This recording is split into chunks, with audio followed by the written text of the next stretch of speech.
So today I'm going to show you my sickle mower for my skid loader. We built this thing a year or so back to mow around the lake with. So you can lay it down in the water, go all the way around the lake, and you don't have so much trimming to do. Anything that we can do to make life a little bit easier, I'm all about it. So I made this thing. The first one I made was an Alice Chalmers that was stationary, and it laid down, had a wooden crutch arm on it, and we mowed around the lake. And problem being is you get to a tree and you needed to raise it up or lower it back down to go around a tree, and we couldn't do it. You had to get out, raise it up, get back in it, lower it back down again. So I made this contraption to raise and lower the bar up and down.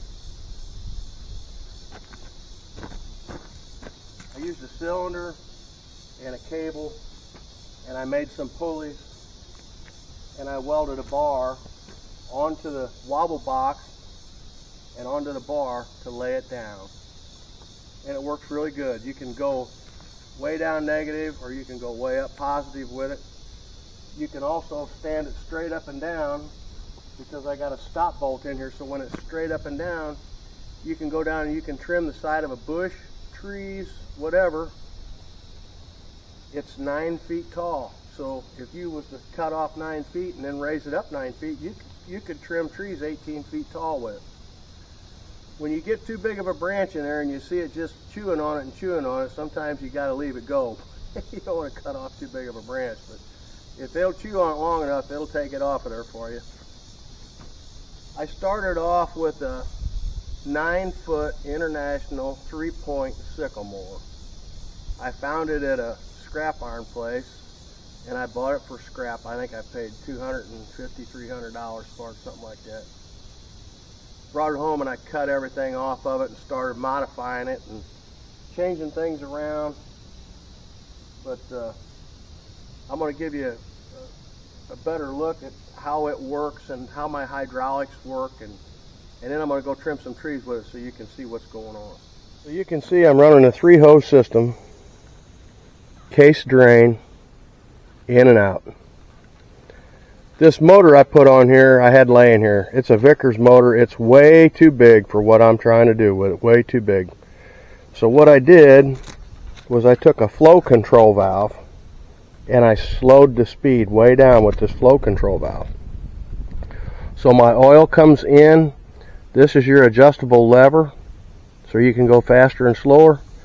This is the line going to my motor. This is a pressure regulator, so when it gets to a certain pressure that you can set, it bypasses that and it comes through this hose. This hose is feeding my spool valve. This spool valve here, which I just real easy made it where I can run it from the cab without reaching for it. This spool valve runs my blade cylinder up and down.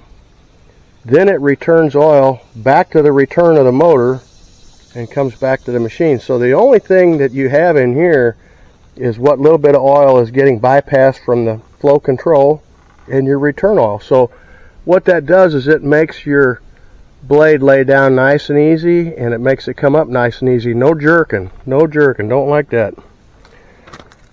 So I got an anchor down here that anchors my cable.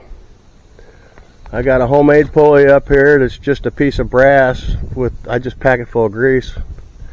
And then I got another pulley down here. I got another pulley down here. And then you can see here, it's just anchored. I got a bolt anchor and welded to the back of my stiff arm on my sickle bar.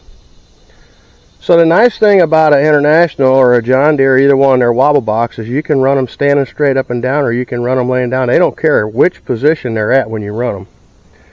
And I do like running it off of a belt, so if anything was to get in there and jam it up, it's not going to break it. It's going to start squawking that belt. Some of these ones that you see that you can buy for a skid loader, they run the motor directly onto it. So what they end up doing is they end up breaking sickle sections, guards, you name it, and they break it. This thing here is pretty simple. There's not a lot to it. It works really well.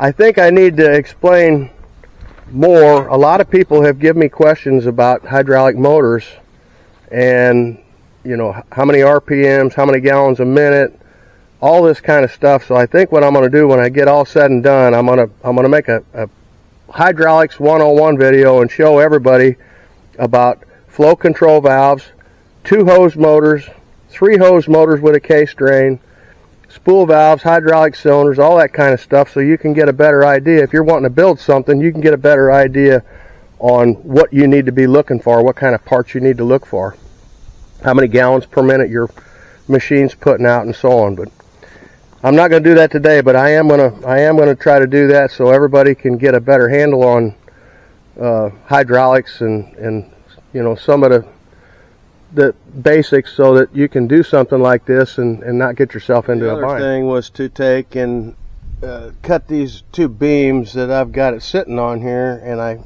cut the section out and I folded that up so that when you're going along you don't gouge, and that's like a little sled that'll slide over the top of the ground to keep you from gouging in if you're not paying attention to what you're doing. At first I left them square, and that was not the right idea. The right idea was to go ahead and cut that out and bend those up to make it so it acted like a sled when you came to an abrupt hill or something like that.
an old sickle mower.